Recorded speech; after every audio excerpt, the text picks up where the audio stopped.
Andy's Garage. I'm Andy Phillips. Today I'm going to show you how to replace the temperature gauge sending unit on a Pontiac Fiero GT. This is the V6 engine, so let's go ahead and get started. The temperature gauge sending unit is located right here on the corner of the cylinder head, right next to where the ignition coil would be. In this case we have it removed, but the ignition coil would be right here, and then your temperature gauge sending unit is located right here on this corner piece right here on the bottom. This particular one here is an aftermarket that someone had put on here, so it may not look exactly like the factory ones. Normally they have a plug harness going into it. This one here just had one screw with a lead connecting to it, but that is the location of it there. The items that you'll need to complete this video is, first of all, you're going to need a ratchet. Second, you're going to need a 3/4 inch deep socket, and this is one that will be able to slide over the connector and make a good connection so you can tighten it. And then last but not least, you'll need the temperature gauge sending unit as well. Make sure you move all of the spark plug wires out of the way so you have good clearance. Go ahead and slide it on over.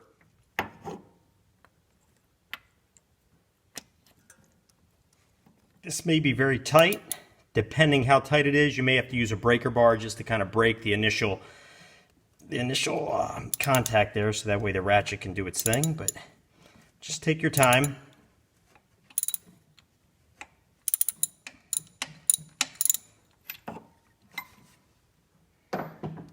Should be able to do it by hand. There we go. Okay, a little bit of water may drip out, so if you want to put something to catch it underneath, it's up to you. Just a couple drops really, but here we go, the old one's out. Here's the one that was removed, and you can see the difference here. This particular one here is an aftermarket one as well, so it may not look exactly like the factory one. However, you can see it's a lot different than this one here, and this one's in bad shape. So you can see here that the width of the threaded piece is a lot bigger than this, so we're going to use an adapter that this will then screw into, and then we'll be able to get that to fit. And then to make it a tight seal also, I'm also going to use just an O-ring, little rubber seal just to tighten that as well. And then we'll also put a little bit of the plumbing tape around the threaded piece to make sure that we have a really good contact going in. So I'm going to go ahead and get all that ready, and we'll be right back. This is all ready to go. We have the O-ring on, we have the plumbing tape around the threaded pieces all nice and wrapped. I'm going to go ahead and attach this now. Screw that in first, and then we'll go ahead and add this to it.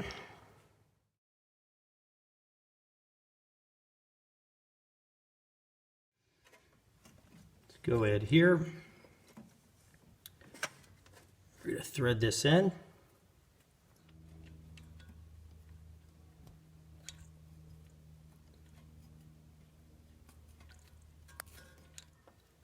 Take your time.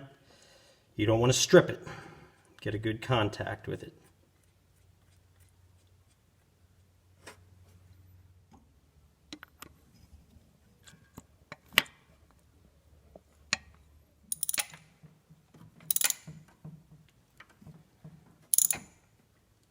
You want it nice and tight, but don't over tighten it.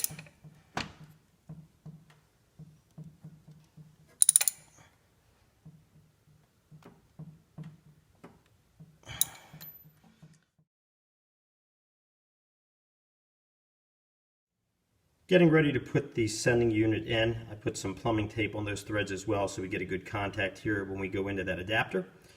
So I'm going to go ahead and hand tighten it in, and then we'll use the 3/4 deep socket to finish it off.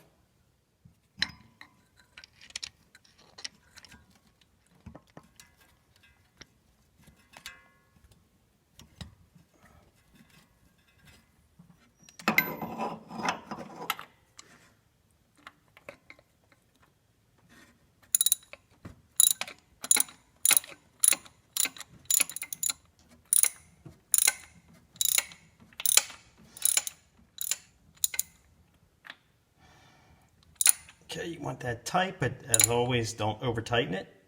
There we go.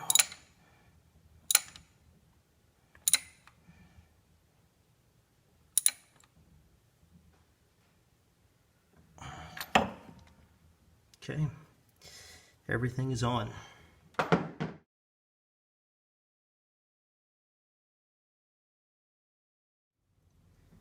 Next thing that we need to do is we need to connect the harness to it.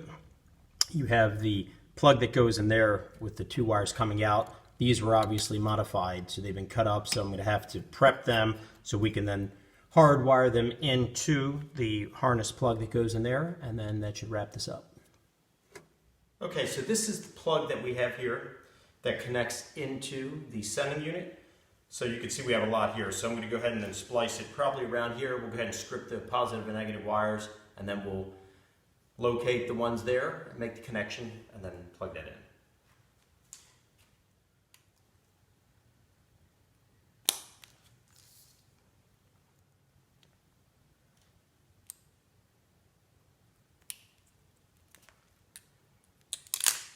Okay, so here's our wires here.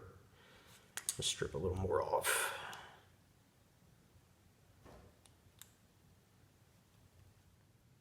Everything's been stripped off. I have approximately about 1/4 inch of bare wire so that we can make the connection there. So let's head back to the vehicle, make that connection so we can wrap it up. I went ahead and stripped these off already. This is our positive, this is our ground, so we're going to go ahead and connect those. Normally I would use wire connectors to do this, but to be honest, the gauge of the wire is so thin that I'm just going to do this for now. I may come back at a later time and maybe solder them, do something, but for now, just so we can get the gauge reflecting the temperature properly, we're just going to do it this way. Okay. Fold that back, then we'll go ahead and put some electrical tape on there, and then we'll go ahead and plug it up and try it. Everything's been taped up. Let's go ahead and plug it in.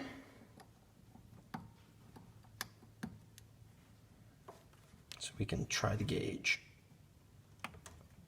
There we go. Make sure you get a good connection there. All right, let's test it.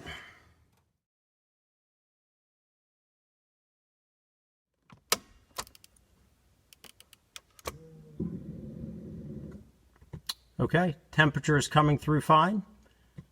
So the sending unit is working. All right, well, this pretty much wraps up this video on how to replace the temperature gauge sending unit on a Pontiac Fiero GT. I hope this video helped you out. Please send me any questions or any comments. I would love to hear from you. As always, I appreciate all of the support out there, so please like this video, subscribe to this channel, and we'll see you next time.